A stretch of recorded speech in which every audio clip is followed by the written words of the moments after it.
Nah, di sini yang disebut objeknya adalah wanita. Ya, manakala wanita itu berbuat zina, melakukan perbuatan fahisah. Ya, fahisah di sini adalah perbuatan zina. Lalu bagaimana? Ya, kaidah hukumnya, Allah berfirman, fastashhidu alaihinna arba'atam minkum. Untuk memutuskan hukuman bagi orang yang berzina, maka hendaklah didatangkan 4 orang saksi minal muslimina, dari kalangan kaum muslimin. Wa fihi bayanun anna zina la yasbutu illa bi arba'atim minasyuhudi. Maka ayat ini menjadi bayan, menjadi penjelas bahwasanya zina itu la yasbutu, tidak dapat ditetapkan, tidak dapat diputuskan bahwa orang itu berzina illa kecuali bi arba'atim minasyuhudi, kecuali adanya 4 orang saksi. Fayas aluhumul hakimu an mahiyatihi, maka 4 orang saksi ini nanti akan ditanyai oleh hakim an mahiyatihi, tentang kronologinya, wa kaifiyatihi, tentang bagaimananya, wa makanihi, tentang tempatnya di mana, ya, wa zamanihi, waktu kejadiannya kapan, wa muzani biha, dan dia berzina dengan siapa, ya.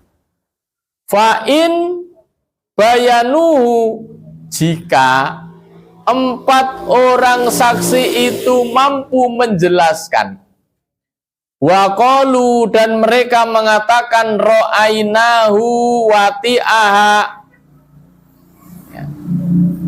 kami melihat orang itu menggaulinya, kalmaili fil makhalati,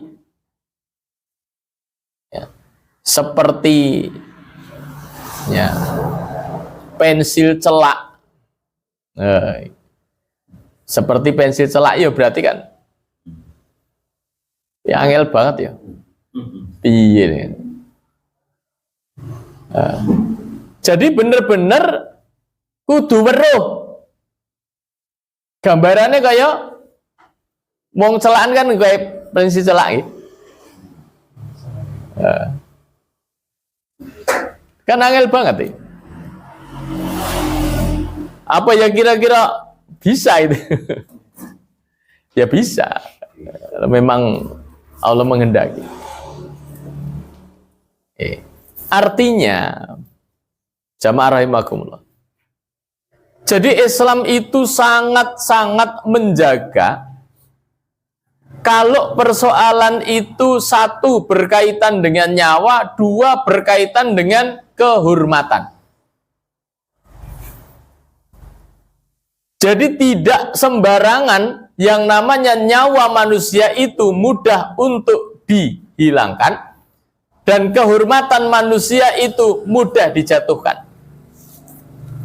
Apalagi persoalan zina ini nanti dosanya kan turunan. Nurun dengan anak barang, dan duwe anak kan jadi anak zina. Anak zina itu kan tidak dapat warisan dan tidak bisa dinasabkan kepada bapak biologisnya. Meskipun bapak biologisnya jelas, ini tetap orang bisa dinasab nih. Misalnya akan ada masalah, Menikahkan wanita hamil boleh apa tidak? Gitu. Menikahkan wanita hamil boleh apa tidak? Kalau menurut jumhur itu boleh. Ya. Nih, ya setidaknya kalau menurut mazhabnya Syafi'i dan Hanafi itu boleh. Nih. Ya menurut Syafi'i dan Hanafi boleh. Menurut mazhab Maliki tidak boleh. Kecuali istibro ya, kecuali suci dulu rahimnya. Nih.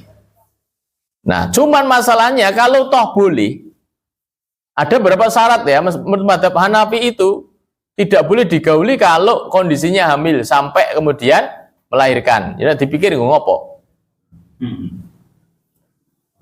Kalau menurut mazhab Syafi'i boleh digauli, tidak masalah.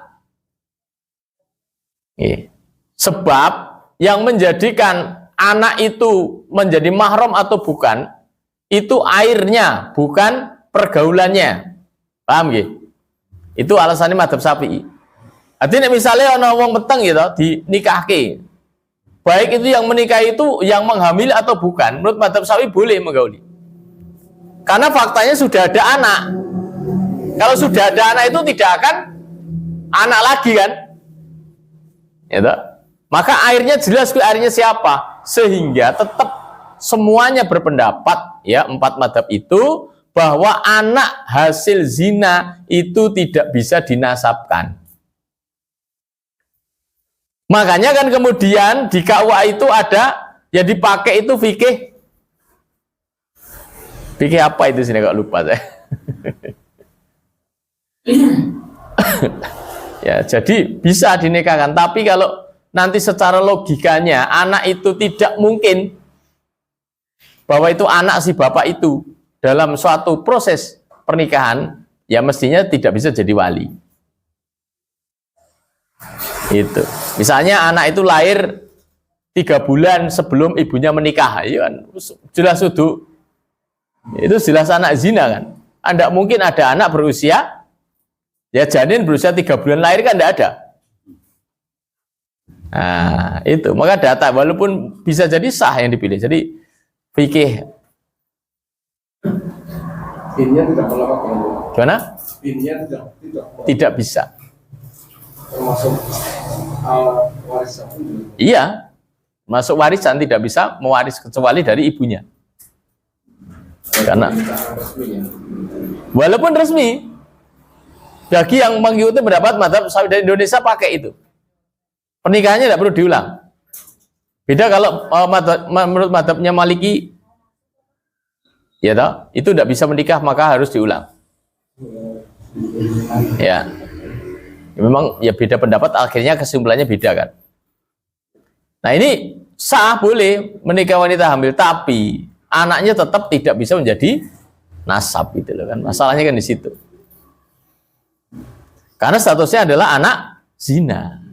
Nah, karena persoalan ini persoalan besar, sehingga kalau tidak ada barang bukti yang pertama, atau tidak ada saksi, tidak bisa menuduh orang itu berzina. Itu loh. Mulanya janjane, ki hukum itu kan menghukumi zahir, Pak. Menghukumi lahir.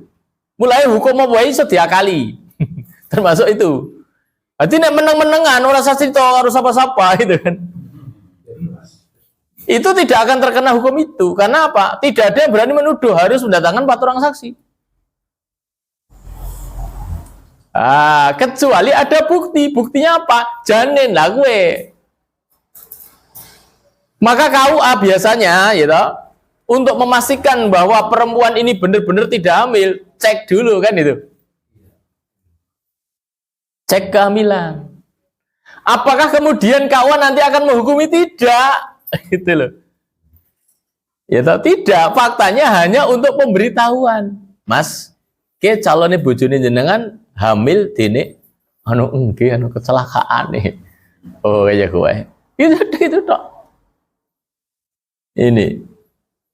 Ya. Karena prinsipnya selama itu bisa dimusyawarahkan, ditutup aib, tidak akan dibuka di meja hijau, tidak akan ada persidangan, tidak akan ada kasus. Lah kecuali tadi metenge wis 7 sasi, kan orang mungkin kan bayi 2 bulan, janin 2 bulan lahir. Nah itu nanti didata apa namanya akta kelahiran.